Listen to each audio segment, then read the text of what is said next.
remember when Volkswagen showed up, and Volvo showed up. Yeah. The doctor.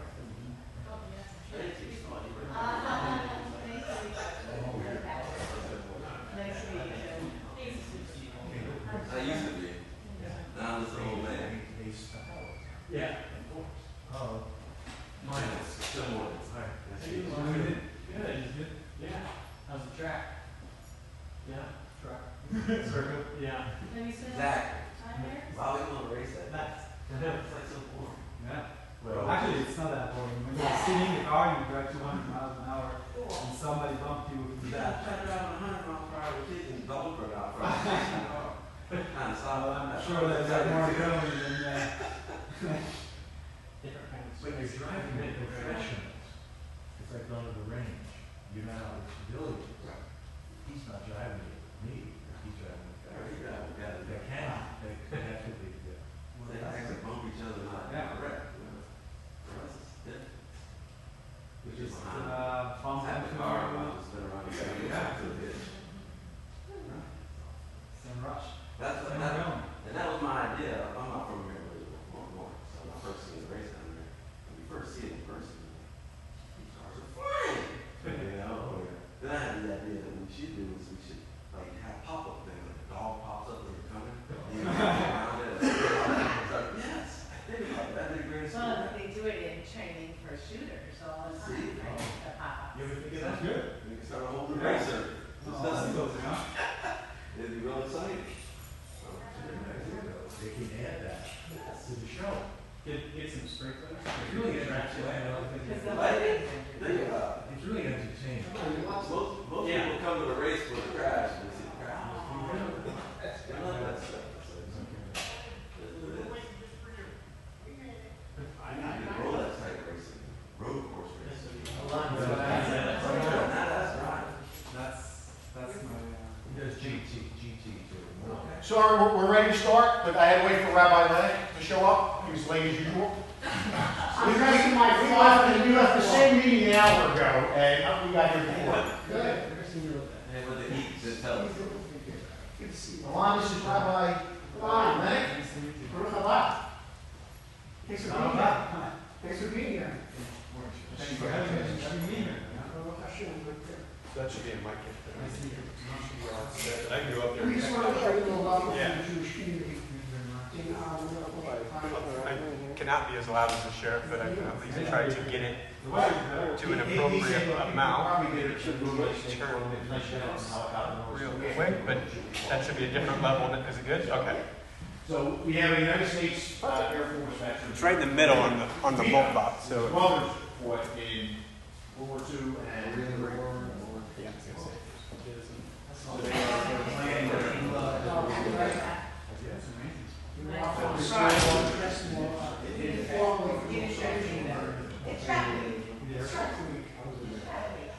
You're looking very South Florida. Thank you. We love it. It's really good to hear. So, ready for some?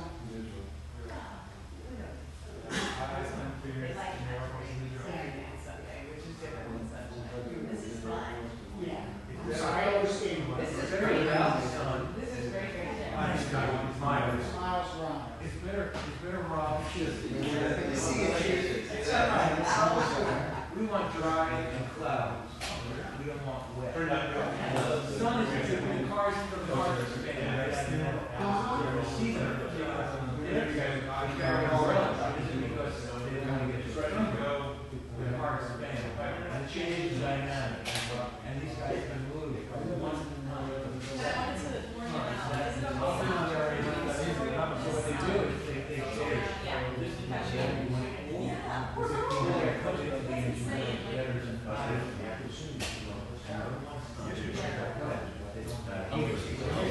He's on.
talking to you.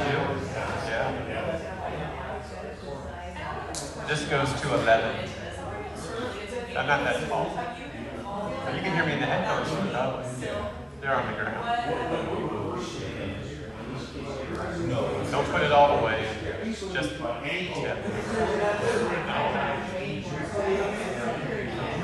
testing 1, 2, 3, 4.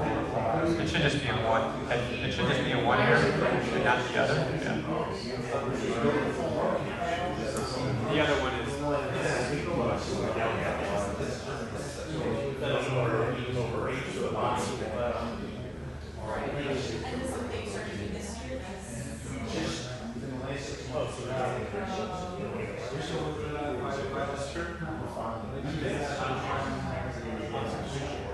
So what song is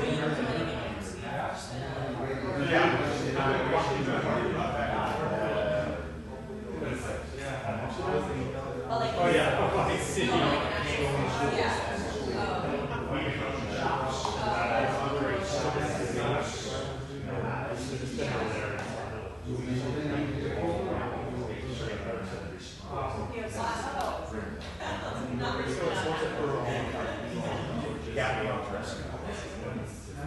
Are you studying something good? You studying something good? Oh, yeah, I was just waiting for the show to start. When we get our star? Oh, we gotta get that one. Get you a nice one. Yes.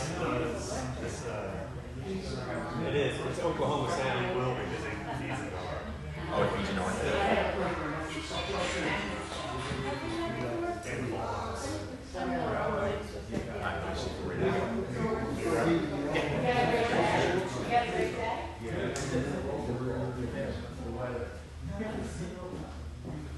I don't think Rabbi Lennox's been up in the helicopter yet. No, but Say it's afraid, Sheriff. Well, I'll tell you, once a year I jump out of it, so if you want to come with me when I jump out of it, you're more than welcome. I want to go. We I have to say a prayer first. We do water intrusion training. You get out on the skid, I'm in. and then you jump off. Dishwasher, you can sit. And then you got to swim the shore. Something for a spot that I like to do. And they let me do it, but they don't make me jump from like 100 feet. They drop it to an old man's level to jump out. And they let me wear water wings. We're ready. Alon, come on up.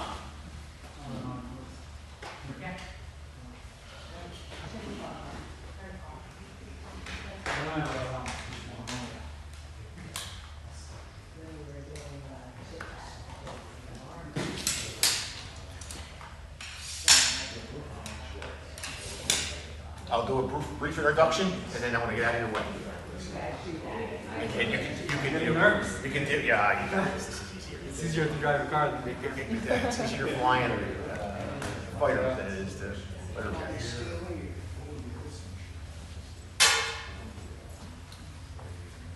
I want to thank you guys. Oh, wait, let me know if you're ready. Ready? Okay. I want to thank you guys for coming out today. We are blessed and honored to have with us a 4-time European NASCAR champion in Alon Day. Alon is an Israeli. He is fought for the IDF. He's here to experience the Daytona 500. He's an amazing young man. We are so proud to have him here. He's gotten the first-class tour of Volusia County. He's got an interesting story to tell. Obviously, you look at the dog tag he's wearing, he'll tell you about that, about what it stands for. He'll talk about what October 7th did to his family, to his friends. And I think all the folks that watch this should sit there and listen to the real story, to somebody who experienced this and lost loved ones and is here in our country as our guest. And we intend to treat him with all the respect that he deserves. So, Alon, the floor is yours. Thank you, Sheriff. Yeah, as I said, I'm here after a long time in Israel, after October 7th, with a terrible thing that happened to us in Israel. We are here for the Daytona 500. As you said, I'm a race car driver. I love racing, but I'm here to talk also about what's going on in Israel and what happened to us in Israel, and also what's going on here in Daytona and what happened last year. And I think it's a terrible situation, what's happening in Israel right now, and friends that I lost while in the kibbutz in Kfar Aza, the kibbutz I used to live, and we still have 134 hostages right now in Gaza. Friends of mine, 4 of them are literally neighbors that I know each morning. And yeah, they're there for 132 days already, which is unbelievable. I cannot even imagine what it is to be there for such a long time. A guy who just woke up in the morning, he's not even woke up, it was 6:30 in the morning. Some terrorists came into his house, started shooting at everybody, and took them into Gaza. So I think I cannot really even express the feeling that I have. And I want to say thanks to the sheriff for letting me talk about it and welcoming me here. And also, yeah, I think it's crazy to see what's going on right now in the Jewish community in the United States. I think the amount of fear that the Jewish community have because of the hate and what's going on is rising to a point that's just unacceptable. And those kind of hate group that talking and put a lot of fear, I think this is something that we need to fight against. And again, thanks for the sheriff and everybody here. They're doing an amazing job fighting against those guys. Yeah, no. I think one of the great things of Alon's visit is, if you remember, it was last year, the night before the 500, that we saw evil come into our community. So it's like the 1-year anniversary where evil came into our community to attack our Jewish friends and our Jewish neighbors, and we stood together and said, it's not going to happen here. It's not. And I can tell you, going into this 500, that we're a lot better prepared. We didn't think we would see that. We didn't expect it. We're a lot better prepared. There's new laws. There's new ordinances. Everybody's eye is now on the prize. If you're going to come here and you're going to attempt to eradicate folks based on their religion, their ethnicity, their sexual orientation, the color of their skin, you've came to the wrong county. I'm waiting for them. So are we. So are we, my friend. So are we. And when you, for example, see those messages like last year, and you're seeing all your friends struggle, your family, like, if you were to see something like that now, what kind of goes through your head, or what do you think that says about the people maybe here? What do you mean about the people here? I guess, just like maybe, how does it make you feel when you see these anti-Semitic messages kind of plastered in different places? I think it's just, it's so wrong. I have a lot of friends, a lot of people that live here in the United States, and many times I've been here, and I'm not kidding, but I felt many times that I feel safe in Israel. In Israel, we have bombed. I need to run to the shelter almost every day. My house being bombed. Actually, the house in the kibbutz is totally gone. And even though I feel safe because it's Israel, I've been in the army. I know what's going on. And here, you just don't know. You don't know where it comes from. And I think that's the most terrifying thing. Is you don't know who can be the next neo-Nazi or have that crazy agendas and ideas. And I think that's the most scary thing. Is just you don't know what to expect for. Yeah, I think that's the most. That's what actually makes me feel uncomfortable being here. Is that you just don't know what's going on. You can go on the street and some guy will attack me because I'm Jewish. In Israel, it's the Jewish country. That thing won't happen. But thank God that people here are doing the best to fight against those bad guys. Yeah. So it must feel good to have the sheriff on your side, I imagine. Yeah. You know, we had a really interesting conversation yesterday, and we talked about, you know, obviously he's a four-time NASCAR champion in Europe. He races against all different nationalities, and we talked about the difference between athletics and geopolitics. So yeah, it's as I said, sports is always united people. Through my whole career, I managed to race against people from Iran, Lebanon, Syria, Egypt, any other country that you can imagine that enemy with Israel. And every time we met them on the track, it's, you know, it's all good. We are friends. Like, sports connecting people. It's only when it comes to politician and, you know, religion and things like that, it becomes complicated. But the bottom line is people are just wants to live. And I think that's the most amazing thing about sports and, you know, racing in general. It's connecting people, let's say.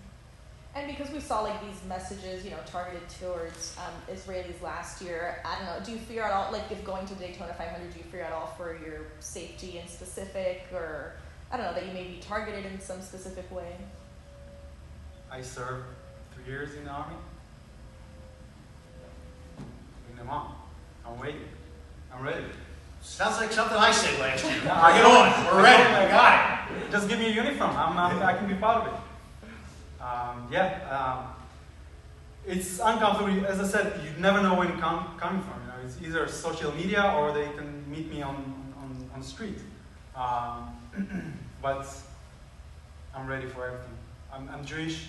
The Jewish community suffered enough, and I'm here to raise the awareness about what's going on right now with anti-Semitism. Anything? Well, one thing, so the sheriff has made it a point to focus in and combat these types of hate messages. Even when people don't live here, there have been instances over the past year or so where people have sent a message from across the country or another part of the world, and he still opens an investigation and gets those people brought into custody and go through the legal process.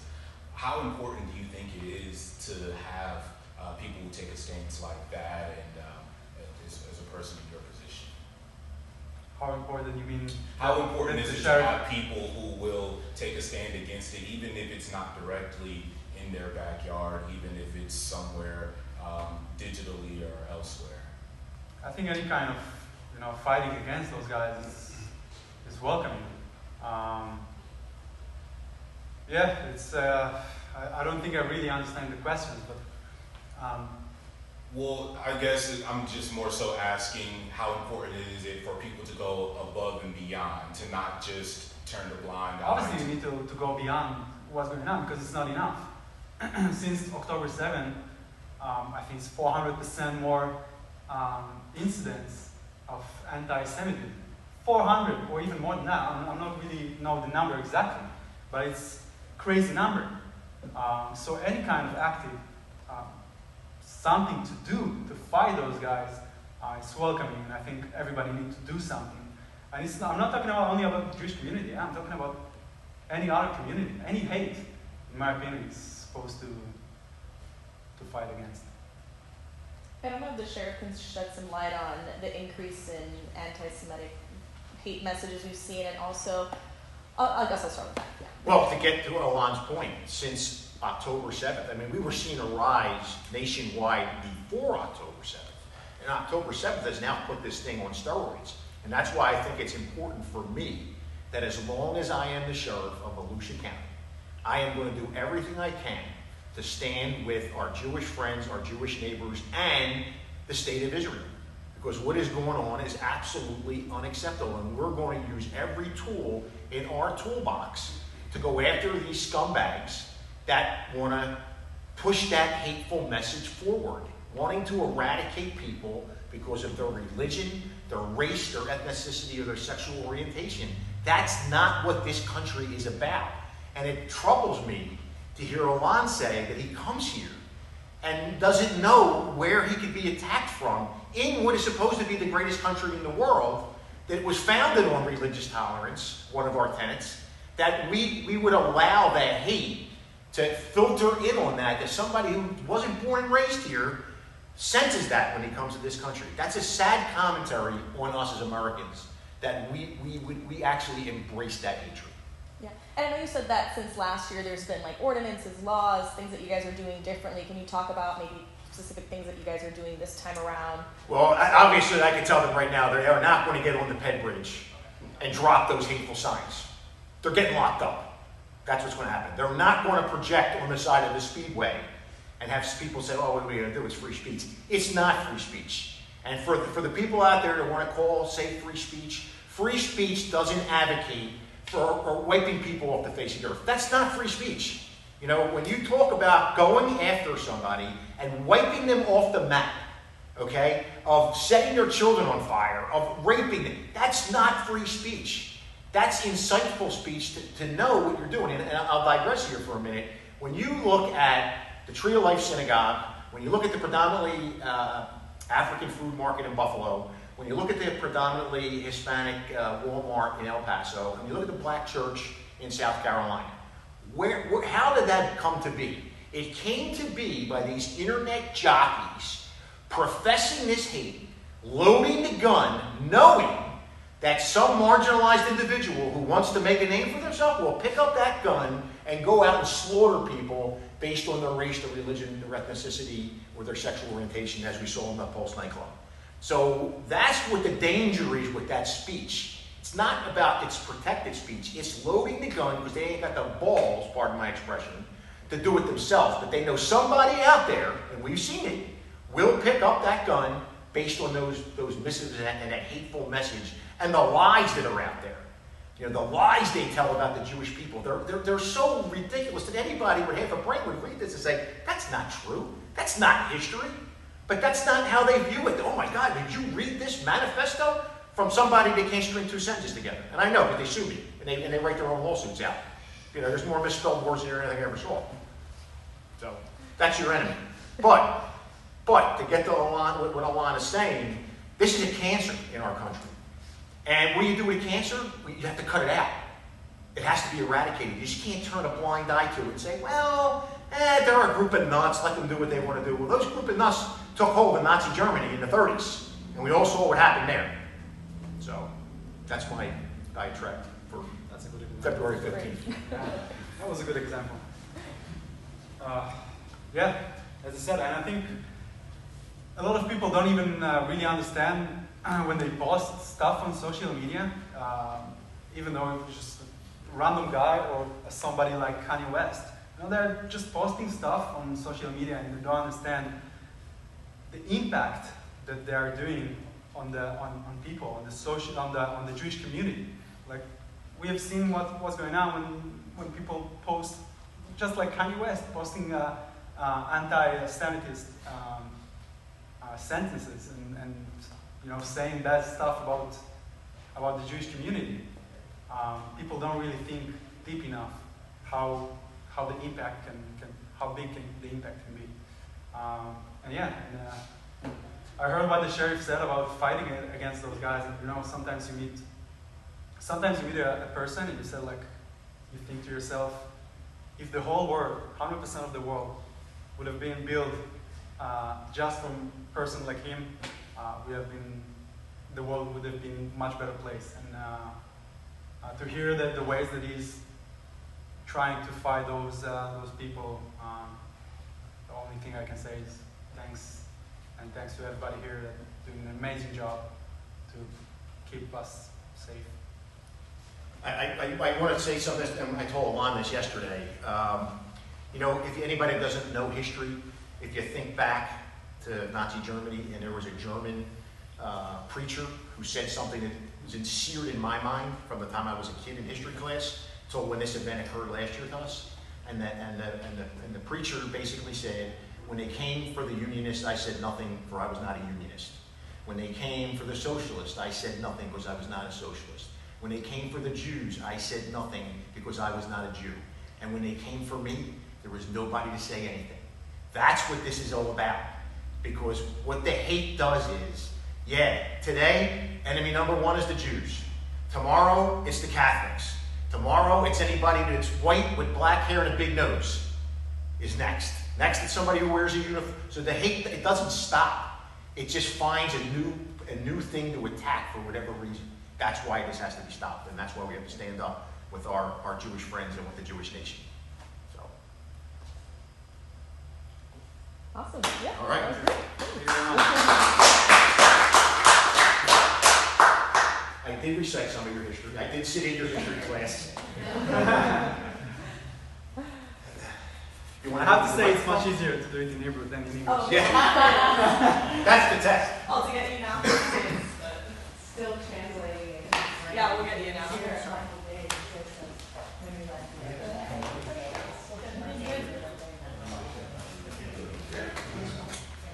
You're a busy guy, so let's knock it all out right now. Let's go.